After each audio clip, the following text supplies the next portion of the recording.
न दौलत से, न शोहरत से, न बंगला गाड़ी रखने से, मिलता है सुकून दिल को किसी जरूरतमंद की सेवा करने से। नमस्कार, मैं अनिल अग्रवाल आपके सवाल कार्यक्रम से आपका स्वागत करता हूं। आज हमारे साथ है राजस्थान के मशहूर architect doctor DR. Mallya. Mallya ji, आपका बहुत बहुत स्वागत है हमारे कार्यक्रम में। Thank you sir, thank you so much ji, आज मैं आपका प्रोफेशन की वजह से इंटरव्यू नहीं ले रहा हूं। आप जो सोशल काम करते हैं दुनिया के लिए, समाज के लिए, उससे प्रभावित होकर मैं जानना चाहता हूं कि आप ये कैसे आप मोटिवेट हुए, कब से शुरू किया आपने। आपने एक समर्पण संस्था जो है, बहुत बड़ी संस्था है, उसके आप संस्थापक भी हैं, अध्यक्ष भी हैं, तो उसके बारे में थोड़ा ब्रीफ मुझे बताइए। ये आपने भावना कब से आपके अंदर आई जो आपने ये काम शुरू किया, अपने प्रोफेशन के साथ साथ इसको कैसे मैच कर पा रहे हैं? जी। सर, बचपन से ही क्या है, आध्यात्मिक माहौल रहा है घर में। जी।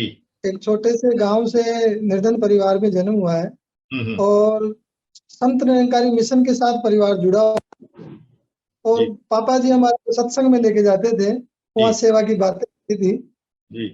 तो कोई एक बातें बचपन से ऐसी घर करी तो पर्याप्त, उस समय भी हम करते रहते थे काम तो, लेकिन जब सक्षम बने, पढ़ लिख के कुछ बने और जब पैसा आना शुरू हुआ, तब ये काम सेवा का ढंग से हो पाया।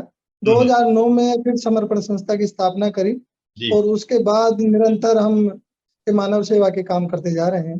अब तक करीब 150 कार्यक्रम हम मानव सेवा के कर चुके हैं। तो इसके संस्थापक आप ही हैं? शुरुआत आपने की थी समर्पण संस्था की? हाँ सर, शुरुआत मेरे साथ और दोस्त लोग थे, हम 5-7 दोस्त थे। उन्होंने काफी समय से मैं सोच रहा था कि कुछ ऐसा करें, कुछ संस्था बना के काम करें। तो फिर एक विचारों के जब 5-7 दोस्त मिल जाते हैं तो फिर काम सहज हो जाता है। तो हम 5-7 दोस्त मिलके और फिर ये संस्था का स्थापना की, इसका रजिस्ट्रेशन करवाया और उसी समय से फिर निरंतर इसमें काम करना शुरू कर दिया। तो इस संस्था की क्या स्ट्रेंथ है? आज कितने लोग जुड़े हैं आपकी संस्था से? संस्था में सर काफी सारे लोग जुड़े हुए। अब तो 13 साल पुरानी संस्था हो गई। तो अभी इसमें 25 तो मुख्य संरक्षक हैं संस्था के और 80 इसमें संरक्षक सदस्य हैं। इसी के साथ अपने 50 के लगभग सम्मानीय सदस्य जो 1100 के सालाना मेंबर होते हैं और 10-12 सदस्य जो ऐसे हैं जो 5 साल के लिए मेंबरशिप होती है। इस तरीके से मेंबरशिप हमने रखी हुई इसमें। आप इसमें तो ये बाकी इसके अलावा और भी काफी जुड़े। ओके, आप जिन लोगों को इसमें जोड़ते हैं उसका एलिजिबिलिटी क्या देखते हैं? उनकी मतलब क्या भावना देखते हैं, पैसा देखते हैं, उनकी सर्विस देखते हैं, क्या समझ के जोड़ते हैं उनको? नहीं, उनकी सेवा भावना देखते हैं या उनका ऐसा कोई फाइनेंशियली बैकग्राउंड मजबूत हो या वो और कोई बात हो या कोई पार्टी से जुड़ा हुआ हो, उनसे कोई मतलब नहीं है। उनकी सेवा भावना होनी चाहिए। और आज तक संस्था में कभी भी हमने मेंबर बनाने के लिए कोई अभियान नहीं चलाया, न किसी को हमने बोला कि आप हमारी संस्था में मेंबर बनिए। जितने भी मेंबर है जो भी बने हुए हैं, ये सब स्वेच्छा से आए और स्वेच्छा जाके माल्या जी बहुत अच्छा काम कर रहे हो, मेरे को भी आप एक काम में भागीदार बनाइए, मैं भी आपके साथ साथ ये काम में सहयोग करना चाहता हूँ। तो वो खुद चेक लेके आते हैं मेंबरशिप के फीस के और ऑटोमेटिक जुड़ते जा रहे हैं। इसी तरीके से कारोबार बनता जा रहा है और आज इसमें काफी आईएएस हैं, जज है, बहुत अच्छी पोस्टों वाले लोग जुड़े हुए हैं संस्था में। जैसे हम घर परिवार में माल्या जी, हम देखते हैं घर परिवार में भी विभिन्न मतभेद हुआ करते हैं लोगों में। तो इतनी बड़ी संस्था के इतने लोगों को सामूहिक रूप से एक मत विचार बनाना ये मुश्किल काम नहीं है? ये कराने वाला सर मालिक करवाता है।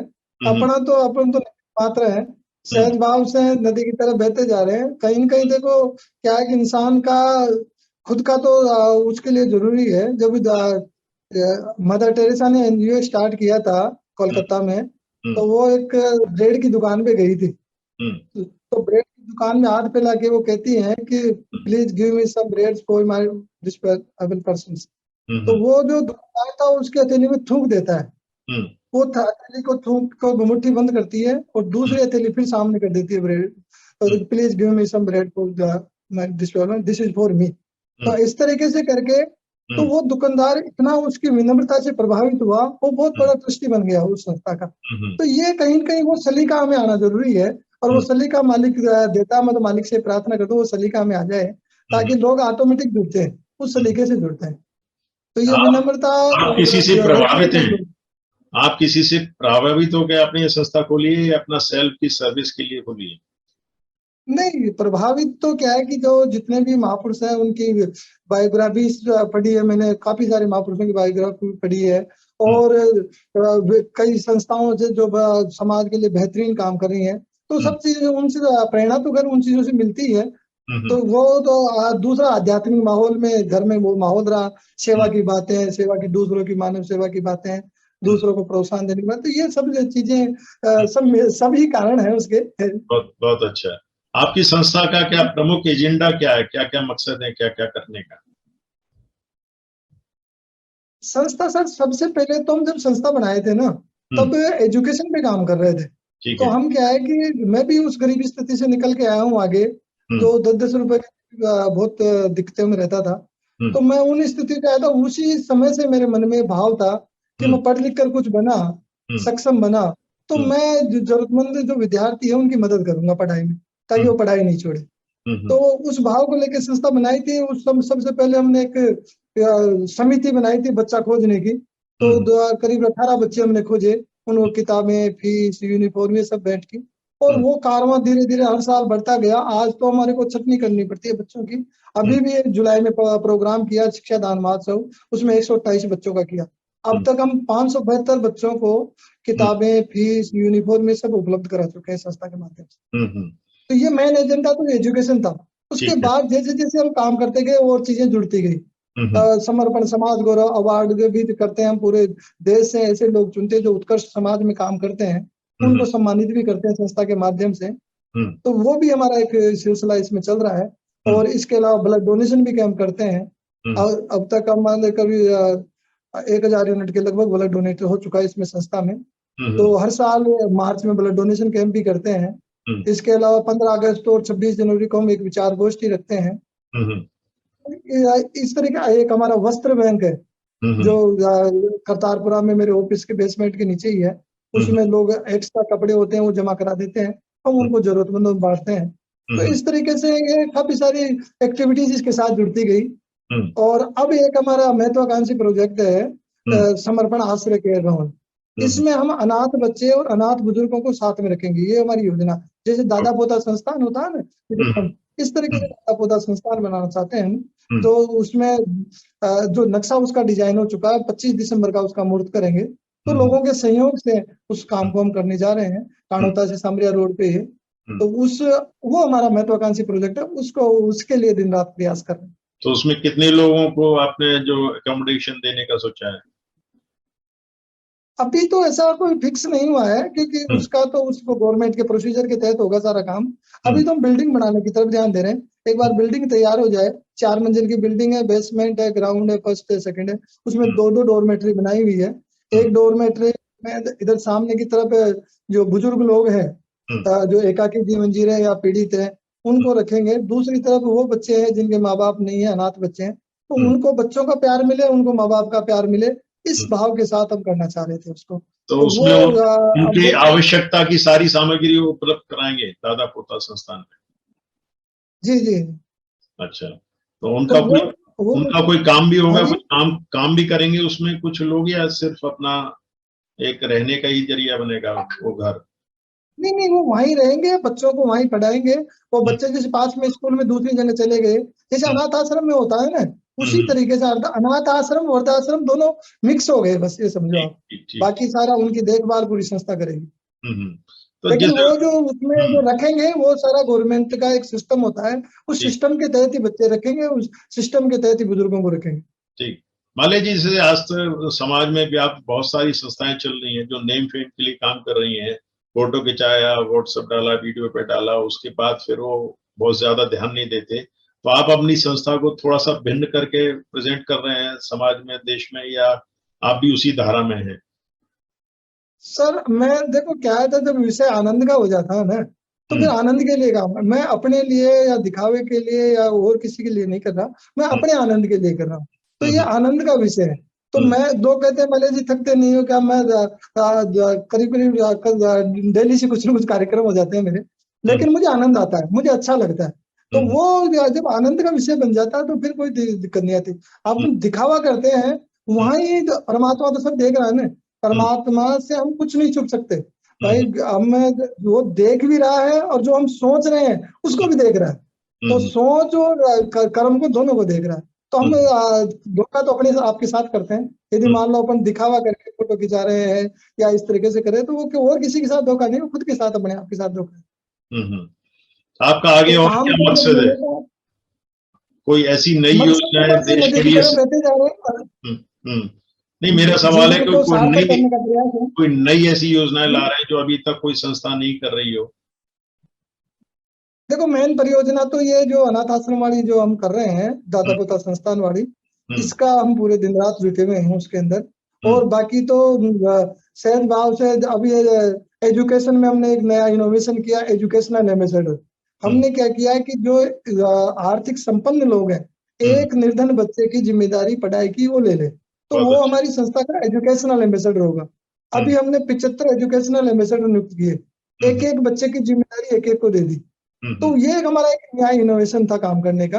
तो 75 बच्चों की जिम्मेदारी तो उन्होंने ही ले ली, शेष बच्चे जो हमारे पास बचे वो संस्था के बजट से हमने कर दिया। तो ये इस तरीके का एक पॉजिटिव माहौल लोगों में ऐसी सोच पैदा करने का भी प्रयास कर रहे हैं कि वो समाज के हित में, दूसरों के हित में काम करें। तो इसकी आप अभी जयपुर में ही कार्य कर रहे हैं, जयपुर के बाहर भी कुछ आपने काम किए हैं या करना चाहते हैं? अभी तो मैक्सिमम जयपुर में ही है, लेकिन हमारी संस्था से जुड़े हुए लोग बाहर भी कर रहे हैं। अभी 12 में एक समर्पण ब्लड डोनर अभियान चला रखा है, तो वहाँ संस्था के माध्यम से ही करते हैं। संस्था का नाम होता है, लेकिन वो वहाँ स्थानीय लेवल पे ब्लड डोनेशन कैंप करते हैं। समर्पण संस्था के अंडर में ही करते हैं वो, लेकिन उन्होंने एक प्रकल्प बना रखा है समर्पण ब्लड डोनर के नाम से। तो वो इस तरीके से वहाँ 12 में चल रहा है। बाकी अब हम सोच रहे हैं पूरे राजस्थान में हर जिले के अंदर एक हमारा कोऑर्डिनेटर नियुक्त करें और वो हर जिले में हम एक्टिविटीज को इसको बढ़ाएं। ये हमने सोच रखा है। तो इसके लिए आप फंडिंग जो है अपने ही सब सूत्रों से, अपने ही जो भी आपके कार्यकर्ता हैं उनसे आती है, बाहर से भी जुटाते हैं? फंडिंग देखो अभी तक तो 13 साल में गवर्नमेंट से तो हमने कुछ भी नहीं लिया। ठीक है। दूसरी चीज हम कंट्रीब्यूशन से ही करते हैं। अभी जो भी, और जब हम अच्छा काम करते हैं ना कभी काम रुकता नहीं है, ये मैंने देखा। संस्था के पास कुछ भी नहीं होता है, बड़े से बड़ा काम हाथ में लेते सब सफल हो जाते हैं। मालिक कराने वाला मालिक करवाता है, हम तो केवल निमित्त मात्र होते हैं। जब हम अच्छे काम में एकदम आगे बढ़ाते हैं तो वो सारे काम अपने आप होते चले जाते हैं। ये मेरा अनुभव बता रहा हूँ मैं आपको। तो लोग जुड़ते जाते हैं अच्छे काम के साथ। समाज में बहुत भले लोग हैं, अच्छाई बहुत ज्यादा है, उस अच्छाई को देखने का हमारा नजरिया होना चाहिए। तो लोग जुड़ते जाते हैं, कारवां बनता जाता है। कभी कोई दिक्कत आती नहीं है फंडिंग के मामले में, क्योंकि हम अच्छा काम करते हैं। जैसे बच्चों की फीस में मदद कर रहे हैं, दूसरा मान लीजिए यार एक बच्चा मेरे को भी दे दो, ऐसे करते 75 ऐसे प्रतिष्ठित लोग ऑटोमेटिक जुड़े आके एजुकेशन एम्बेसडर के अंदर। तो ऐसे ही है, जैसे अभी ये हम कार्यक्रम करेंगे समर्पण समाज गौरव अवार्ड, खर्चे काफी होते हैं, लेकिन जो संस्था के साथ जुड़े हुए लोग हैं, किसी ने 1100 दिए, किसी ने 2100 दिए, किसी ने 5000 दिया, किसी ने 11000 दिया, ऐसे करके हमारा काम हो जाता है। कोई दिक्कत आती नहीं। मेरे को तो अभी तक 13 साल में कोई रुकावट आई नहीं फंडिंग को लेकर। बहुत अच्छा। दूसरा एक ये है कि जैसे समर्पण संस्था का जो भी कार्यक्रम होता है उसके तहत ही आप सेवा या अपनी योजनाएं करते हैं, या व्यक्तिगत रूप में अगर मदद के लिए आपके पास कोई आता है तो उसको भी आप एंटरटेन करते हैं? देखो व्यक्तिगत रूप से तो मेरे खुद के जो सोर्स होते हैं उसके माध्यम से मैं करता रहता हूँ, लेकिन अब वो उसका बखान करना एक तरीके से वो ठीक नहीं लगता है। लेकिन बाकी जैसे कभी कहाँ से फोन आ रहा, अब भी पूरे राजस्थान से मेरे पास दिन में 5-7 फोन तो ऐसे आ जाते हैं, मतलब जी ये इधर परेशान है, मैं इधर परेशान हूँ, मेरे को आटा नहीं है, राशन नहीं है। वो मेरे पास क्षमता होती है तो मैं फोन पे के माध्यम से दिलवा देता हूँ। कई चीजें ऐसी होती है जो मैं संस्था में उसको इन्वॉल्व ही नहीं करते, वो इंडिविजुअल तौर पे कर लेते हैं। तो वो तो ये तो सेवा सब एक बीज है, अपन जितना बोएंगे ना उतना ही काटेंगे, ये मेरी सोच है। तो हम जितना बोते हैं उतना काटते हैं, वो वाली बात। तो अभी आप जैसे इस प्रोफेशन में भी हैं जो आपका काफी टाइम टेकिंग है, बिजी वाला शेड्यूल है, उसके साथ ये सेवा संस्था भी है, तो उसमें तालमेल कैसे बैठा पाते हैं? तालमेल में अपवाद हूँ। जैसे हमारी जमात में आर्किटेक्ट इतने बिजी रहते हैं और लोग ताजुब करते हैं, मेरे साथी लोग पूछते हैं कि यार मालिक जी कैसे करते हो, कैसे हो जाता है। लेकिन ये क्या है कि कोई कहता है मैं बिजी हूँ, तो वो एक तरीके से झूठ है। मैं इतना बिजी होते हैं। आज A1 आर्किटेक्ट का पूरे राजस्थान में एक नाम है, गूगल पे भी सर्च करोगे A1 आर्किटेक्ट प्राइवेट लिमिटेड, इतने हजारों प्रोजेक्ट किए हैं और वो सब चल रहे हैं। सारे काम हो जाते हैं, उसी में से टाइम निकल जाता है बीच में। मैं जो फ्री होता हूँ तो इसके बारे में सोचने लग जाता हूँ, अपने आप को व्यस्त रहो मस्त रहो। तो वो वाली बात है, तो टाइम निकालने वाला होना चाहिए, उन्हीं चीजों में से निकल जाता है, और मेरा ऐसा ही होता है। तो तो अभी दिक्कत आपका आती नहीं है मकसद टाइम। समर्पण संस्था को ऊंचाई पे ले जाना है, या अपने जो भी आपका प्रोफेशन है A1 आर्किटेक्ट उसको ऊपर, अपनी कंपनी को ऊपर ले जाना है? A1 आर्किटेक्ट का तो देखो ऑटोमेटिक ही हो रहा है। ठीक है। मैंने जो मेरा फोकस समर्पण संस्था पे जाता है। अब ठीक है। मैं तो क्या है कि देखो, इसी में सोच, रात को सोता हूँ ना तो भी यही सोचता हूँ, उठता हूँ तो भी यही सोचता हूँ, सब कॉन्शियस में सेट कर रखा है। समर्पण संस्था के जो काम है उनको आगे बढ़ाने के लिए दिन रात लगा हुआ हूँ। रात को भी सोता हूँ तो कुछ न कुछ लिखता रहता हूँ, जो ही फ्री होता हूँ उसी में टाइम देता हूँ। लेकिन सारे बिना अर्थ के सब व्यर्थ है, सारे गाजेबाजे इस A1 आर्किटेक्ट के माध्यम से होते हैं। तो ध्यान तो इधर भी है, लेकिन दोनों को बैलेंस करके, तो दोनों का तो परिवार तो इसी से चलना है। ऐसा तो नहीं सारे काम धाम छोड़ के सेवा में लग जाएंगे तो वो भी नहीं हो पाएगा। तो वो दोनों काम ही करते हैं, लेकिन मेरा कभी मेन कभी फोकस है जीवन को सार्थक करने का। कभी ऐसा मौका है तो इस अपने प्रोफेशन से संन्यास भी ले लेंगे संस्था के लिए? संन्यास तो देखो, जब इतने साधन हो जाते हैं ना अपने पास कि अच्छा खा लो, अच्छा पहन लो, अच्छा बच्चों का पालन पोषण कर लो, परिवार का पालन पोषण कर लो, अच्छी गाड़ी मेंटेन कर लो, उसके बाद शेष है तो फिर क्या करना है? फिर तो छोड़ना ही चाहिए। तो मैं इतने जब इंतजाम हो जाएंगे कि चलो मंथली इनकम मेरे सेट हो गई, चलो इतना मेरे पास बजट हो गया, मैं ऑटोमेटिक पूरा, मेरे पास जो प्लॉट था वो भी मैंने संस्था में डोनेट कर दिया, और कुछ पड़े तो जो मजा मेरे को उसको रखने में नहीं आता वो देने में आ गया। तो वो आनंद जो है उसकी तो कोई सीमा ही नहीं है सर। तो वो तो ऐसा नहीं है, यदि अपने पास इतना है, मालिक इतना दे रहा है, उसके बाद तो लगना ही चाहिए परमार्थ में ज्यादा। तो वो तो ऐसा है कि जब ये सारे ऑटोमेटिक काम सेट हो जाएंगे तो मेरा तो विजन वही है। मैं तो अभी धीरे धीरे आगे होता जा रहा हूँ। मान लीजिए कई बार लोगों के विरोध का भी सामना करना पड़ता होगा, जैसे आम जीवन में होता है, हर एक अच्छे काम के पीछे इफ एंड बट्स होते हैं। ये पार्ट ऑफ वर्किंग है सर, ये होता है। वो तो कई लोग तो इसमें वो ऊट पटांग कुछ भी लिख के मैसेज भेज देते हैं, लेकिन मैं इग्नोर मारता हूँ। कभी किसी को आज तक जवाब नहीं दिया। किसी ने मेरे को गाली भी दे दी ना तो भी मैंने मौन रहा हूँ, मैं बिल्कुल नहीं बोला। जब उसको बाद में समझ में आती है कि यार इस आदमी ने गलत बोल दिया, वो ये जो भी कुछ बोलता है ना कोई, वो बिना रिसर्च किए, बिना जाने पहचाने, तो उस तरीके से बोलते हैं। जब उनको पूरा रिसर्च करके जानते हैं, आदमी के बारे में जानते हैं, संस्था के बारे में जानते हैं, फिर उनको गलती का एहसास हो जाता है, बाद में आके खुद ही माफी मांग लेते हैं। तो वो क्या है कि मैं कुछ भी कोई नेगेटिव बात करते हैं, ये सच्चाई है कि आप तो ऐसे हो, कमाई का धंधा बना लिया, A1 मेरा एक दोस्त ने बोल दिया मेरे को कि माला जी 2-2 दुकान चल गई आपके, तो क्या दिक्कत है इधर? वो बड़े मन से उन्होंने बोला, लेकिन मैंने उसके जवाब दे दिया, मैं तो भाई एक जगह दो कमाई दोनों जगह ही है, एक जगह माया कमा रहा हूँ, एक जगह दुआएं कमा रहा हूँ, तो दुआओं की फैक्ट्री है। तो वो कहते हैं लोग, लेकिन मैं उस पर एग्रेसिव नहीं होता हूँ कभी भी। वो सहज भाव से जब उनको एहसास हो जाता है, वो जो जिनको ध्यान नहीं है किस तरीके से काम, लोग तो कहते हैं, समझते हैं कि यार गवर्नमेंट से प्रोजेक्ट लेते हैं और आराम से कमाते हैं खाते हैं, वो बाद में बताया कि गवर्नमेंट से कभी लिया ही नहीं, तो खुद के पैसों से कर रहे हैं सब कुछ। तो फिर एहसास हो जाता है गलती का कि यार एक्चुअल में सेवा करने में। तो ये इस तरीके से मैं उन चीजों को नॉर्मल लेता हूँ। ये तो पार्ट ऑफ वर्किंग चलता है। पूरी तरह से आप महान बनने की चेष्टा कर रहे हैं? नहीं, चेष्टा नहीं कर रहा है, महान तो मालिक बनाएगा, अपन तो कुछ नहीं है। महान तो देखो क्या है कि महान कोई अलग से स्पेशल लोग नहीं थे, वो अपने जैसे लोग होते हैं। जितने जो भी महान लोग हुए हैं उन्होंने कुछ डिफरेंट समाज के हित में अलग काम किए हैं, वही महान हुए हैं और वही धरती के लिए वरदान साबित हुए हैं। तो जीवन हमें मिला है तो इस जीवन को धन्य करना है, इसको सार्थक करना है, इसको अर्थपूर्ण बनाना है, ये प्रयास तो होना चाहिए। और इस धरती पे जितने भी लोग हैं, 8 अरब लोग हैं, ये 8 अरब लोगों को ईश्वर ने सबको समताएं दी है अर्थपूर्ण जीवन जीने की। चाहे वो स्त्री हो, पुरुष हो, गरीब हो, अमीर हो, किसी भी भाषा को बोलने वाला हो, सबको अर्थपूर्ण जीवन जीने की समताएं ईश्वर ने दी है। लेकिन बस वो समता को कोई विकसित करे, वो समता को जो विकसित कर लेता है, वो जहां संवेदनशीलता जीवन में आ जाती है वहीं से समताएं विकसित होना शुरू हो जाती है। तो वो एक जीवन को अर्थपूर्ण करने का काम कर रहा हूँ और सबको करना चाहिए। माला जी, जैसे हम देखते हैं चौराहे पे जो बच्चे भीख मांगते हैं या जो भिखारी हैं, तो उनके लिए कोई आपकी संस्था कोई ऐसे लिए योजना नहीं चला रही है? उसका उन्मूलन कुछ किया जाए किसी अभी भी। तक तो ऐसा कोई योजना नहीं चला, गवर्नमेंट भी उनके लिए काम करती है, उनके हम्म, शेल्टर्स बने हुए हैं, हम्म, लेकिन ये चीजें उन बच्चों के लिए हम अभी तो क्या है कि एजुकेशन में कर रहे हैं। अब इस हम्म, तरीके का तो कोई अभियान हमने चलाया नहीं, क्योंकि काम बहुत है समाज में करने के लिए, हम्म, वो इतने सारे काम हैं, लेकिन आप अपनी एनर्जी को जब सब में लगा दोगे तो वो डाइवर्ट हो जाती है, फिर सही हम बात। एक जगह भी हम सक्सेस नहीं हो पाते। तो हम्म, हमारा फोकस मेन एजुकेशन पे है कि हम्म, बच्चों को, जो जरूरतमंद बच्चे हैं, कोई इस वजह से पढ़ाई नहीं छोड़े कि चलो उनका सब आर्थिक दृष्टि से कमजोर थे, फीस के पैसे नहीं थे, किताबें नहीं थी, वो हम्म, हम मदद करें। तो वो हमारा मेन फोकस उस पे है। कल भी हम एक स्कूल, सरकारी स्कूल में जाके आए हैं। उस हम्म, स्कूल में जो निर्धन बच्चे थे, सारे बच्चे निर्धन थे, गवर्नमेंट स्कूल के सब वैसे बच्चे थे। सीतापुरा में जो फैक्ट्रियों में काम करते हैं, जिनके मम्मी पापा कोई बेलदारी करते हैं, कोई उसमें फैक्ट्री में जो छोटे काम करते हैं, साफ सफाई का करते हैं, हॉस्टलों में साफ सफाई करते हैं, एक एक बच्चे से मैंने पूछा था।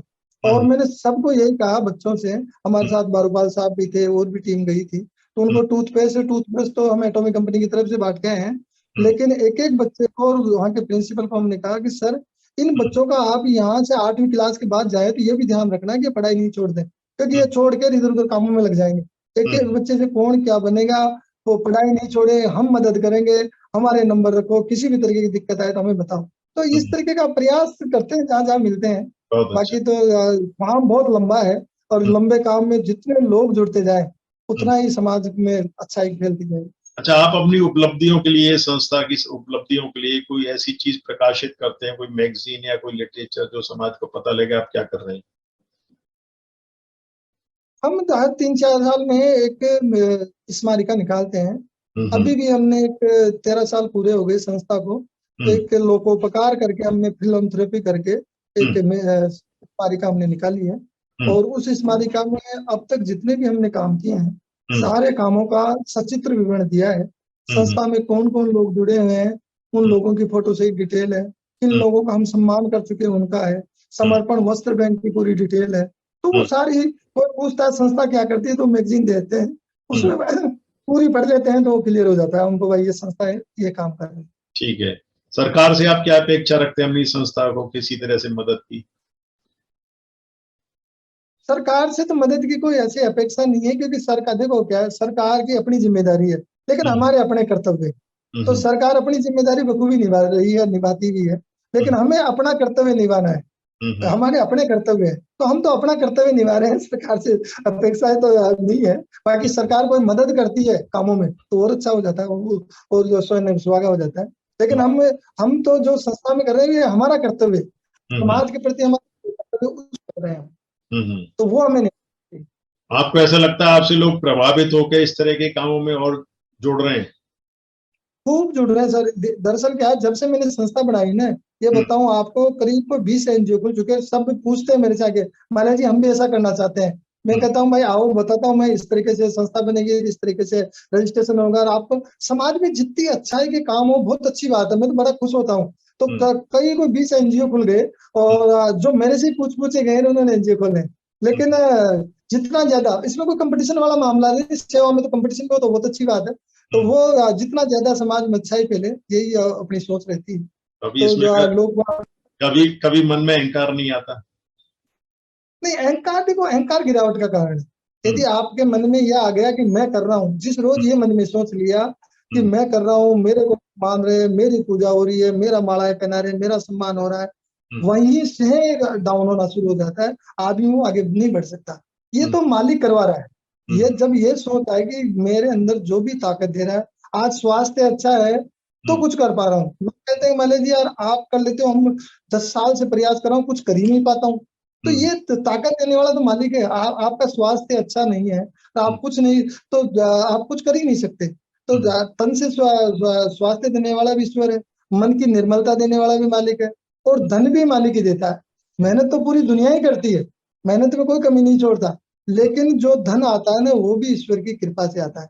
तो ये तो कृपा है, और हम्म। कृपा से ही सारे काम होते हैं। बिना कृपा के कुछ नहीं हो सकता। आदमी चाहता है मैंने बलबूते पे कर रहा हूँ, मैं वैसे कर रहा हूँ, वो कभी नहीं कुछ नहीं कर सकता, माल्या जी, वो मुझे आगे बढ़ लगता ही है नहीं सकता। कि आपके विचार वास्तव में बहुत शुद्ध और पवित्र हैं। आप दिल से बोल रहे हैं या दिल से कर रहे हैं जो भी है। हमारे दर्शकों के लिए कुछ कहना चाहेंगे? बस दर्शकों के लिए तो यही है मेरी तो, भाई आप जो भी हम जीवन मिला है, इस जीवन को सार्थक करें, इसको सफर जो मिला है इस सफर को आनंदमय बनाएं। और आनंदमय सफर बनाने का और कोई कारण नहीं हो सकता। आप कितने ही पैसा कमा लो, कितने ही धन दौलत कमा लो, कितना ही आप और भौतिक वस्तुएं इकट्ठी कर लो, लेकिन वो जीवन की सार्थकता नहीं है। जीवन की सार्थकता केवल आनंद में है। आनंद हमेशा देने ही देने में, इकट्ठा करने में कभी नहीं है। देने दे वो तो जो अनुभव करता है ना वो बता सकता है इस बात को, क्योंकि जिसने देना ही नहीं सीखा उसको देने का आनंद का पता नहीं है। आदमी जब देना शुरू करता है उसका आनंद आता है, फिर वो दोनों हाथों से बांटता है, और जो बांटता है उस पर कमी किसी तरीके की नहीं होती। इतना चारों तरफ से पता नहीं कहाँ से मालिक खूब देता है। तो मैं तो सब यही दर्शकों से ये कहना चाहता हूँ कि ईश्वर ने हमें जीवन दिया है, इस जीवन को अर्थपूर्ण बनाएं, सार्थक बनाएं। तो ये सार्थक तभी बन सकता है जब हम तन मन और धन इस समाज के लिए, राष्ट्र के लिए समर्पित कर देंगे। यही तो हमारा समर्पण संस्था का भी सिद्धांत है, उद्देश्य है। तो यही सबसे यही मेरा संदेश है। मैं ये चाहूंगा डॉक्टर माल्या जैसे हर शहर में कितने हो आप उस तरह के बनाने की कोशिश करें। अरे हमारे चैनल के लिए 2 शब्द बोलना चाहेंगे? आपका बहुत बेहतरीन चैनल है। आपके मैं कई इंटरव्यू देखता हूँ। आपने गोविंदा साहब का भी लिया और एक IAS थे अनिल जी, उनका भी लिया। तो काफी आप ये एक माध्यम है। आजकल सोशल मीडिया का जमाना है और इसका जितना बेहतरीन उपयोग होता है और अच्छे काम के लिए, क्योंकि ये तो माध्यम है, इस माध्यम को आप कैसे भी काम में ले सकते हो। लेकिन इस माध्यम से आप भी बहुत बेहतरीन सेवा कर रहे हो। अच्छे अच्छे लोगों की उनकी भावनाएं, उनके विचार आप इस माध्यम से प्रसारित कर रहे हो। मेरी बहुत शुभकामनाएं। आप इस चैनल को और आगे से आगे इसी तरीके से बढ़ता जाए, ईश्वर से मैं ये प्रार्थना करूंगा। हमें आपसे मिलकर बहुत खुशी हुई। हम आशा करते हैं कि आप दिनों दिन आप इसी तरह के समर्पण संस्था के माध्यम से देश और समाज के हित में कार्य करते रहें और लोगों की आपको शुभकामनाएं पूरी तरह से मिलती रहें। धन्यवाद। जी, thank you sir, thank you.